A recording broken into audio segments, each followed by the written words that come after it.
Dan ia bukan sahaja terjadi di dalam negara kita.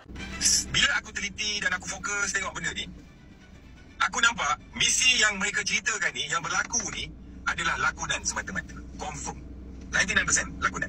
Soalan dia kat sini, mereka tahu mereka akan ditangkap. Mereka tahu mereka akan di-hijack. Kenapa mereka pergi juga? Kenapa mereka meredah juga? So sebenarnya apa tujuan kau? Apa misi kau sebenarnya? Akhirnya mereka keluar pula twist plot statement yang kedua. Yang mana mereka kata sebenarnya misi kita bukan setakat nak hantar bantuan ke Gaza. Misi kita nak tunjuk pada dunia, di mata dunia, betapa jahatnya Israel ni. Betapa kejamnya Israel ni. Kita nak bagi tahu kat dunia. Kita ni lah, kapal flotilla Malaysia ni semua yang pergi misi atas nama bantuan ke Gaza ni nak bagi tahu dunia. Kata Israel jahat, kejam. Faham? Lah, pula dah. Jadi sebenarnya nak hantar bantuan itu adalah tajuk je lah. Sebenarnya nak pergi bagi tahu kat dunia kata Israel kejam. Woi, bangang ke bingai ke tongkol sawat? Itu kejam baru semalam ke? Baru minggu lepas ke baru bulan lepas? Itu kejam dah ada setengah abad lebih dah. Aku nak bagi amaran terus. Kalau ada rakyat Malaysia yang tengok video si Jebat tadi dan mula merasakan apa yang dia cakap tu betul, better korang patah balik. Sebab apa? Sebab bila korang mula percaya, bermakna dah berpecah dah kita ni. Berbeza dengan pendirian kita sebelum ini yang mana masing-masing bersatu hati. Sama-sama menyokong baik daripada segi komen, baik daripada segi buat VTT dan juga buat live dan sebagainya. Melihat kepada sentimen rakyat dalam negara kita, kita boleh katakan yang jenis masuk dalam komen, oh I love negara I, apa semua tu yang jenis bodoh-bodoh kata tak, yang jenis cikai-cikai. Yang jenis tak perlu kita nak fokus lebih. Tetapi yang lebih bahaya adalah golongan yang cuba pecah belahkan kita.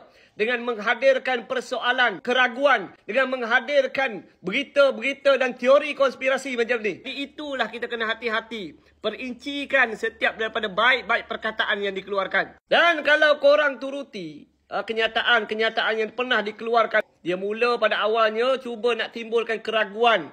Dengan Datuk Seri Anwar Ibrahim yang menjadi penaung.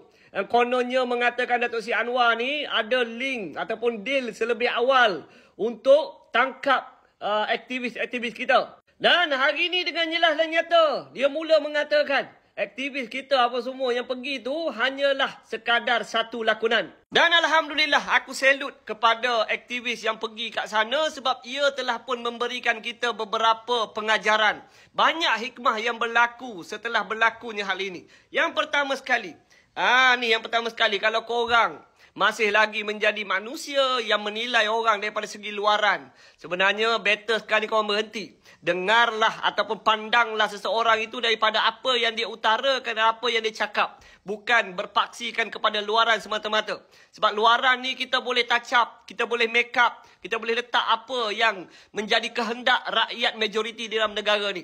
Kopiah ni boleh buka, okay? Dan kopiah ni juga boleh tutup, tak ada masalah.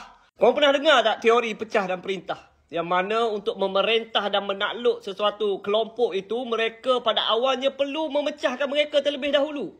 Pecahkan dulu mereka, bahagikan mereka kepada beberapa kelompok, barulah mudah untuk pecahkan kelompok tersebut. Dan persoalan paling bodoh yang ditanyakan oleh si Jebat Derhaka ni, kenapa nak pergi juga? Dia cuba nak mengatakan atau cuba nak bawa rakyat Malaysia untuk redakan rakyat Malaysia supaya kita tidak lagi berjuang terhadap negara P. Kita sebagai rakyat tak mampu pergi. Setidaknya kita menghormati dan juga kita angkat hero-hero yang rela meletakkan diri mereka dalam bahaya demi untuk saudara kita yang berada di negara P. Tak ada rasionalnya untuk kita kata diorang ni berlakon. Ini adalah kenyataan yang sangat biadab dikeluarkan. Dan sudah pasti rakyat Malaysia hari ini perlu bangkit. Kekang kemarahan kepada usaha-usaha nak pecah belahkan kita, nak kelirukan kita. Tunjukkan dan buktikan kalian semua hari ini masih lagi ada pendirian yang sama. Seperti mana waktu aktivis kita ditahan oleh askar negara haram tersebut. Dan kalau korang perasan, mereka ni hadir kononnya sebagai kelompok yang cuba nak bagi rakyat ni berfikir. Dan cuba nak mengatakan gerakan mereka ini untuk menyatukan rakyat. Dan mereka kata segala gerakan sebelum ini sebenarnya memecahkan rakyat. Fikir dengan rasional saudara-saudara, betulkah sebelum ini kita berada dalam keadaan berpecah? Sedangkan masing-masing di antara kita menggunakan kepakaran yang kita ada untuk suarakan isu ini. Dan ia bukan sahaja terjadi di dalam negara kita, tetapi ia juga terjadi di negara luar. Masing-masing dah mula tunjukkan mereka punya pendirian, desak kerajaan mereka untuk hentikan keganasan kepada negara P ni. Mereka mungkin pandai bersilat lidah, mungkin pandai untuk menyusun kata-kata, kononnya mereka lah yang hadir untuk membawa penyatuan. Tapi sebenarnya inilah pemecahan yang cuba mereka bina demi memastikan akan ada rakyat Malaysia yang mula hentikan usaha kita pada hari ini.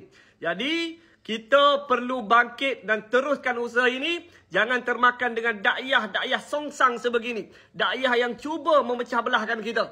Assalamualaikum. Ciao.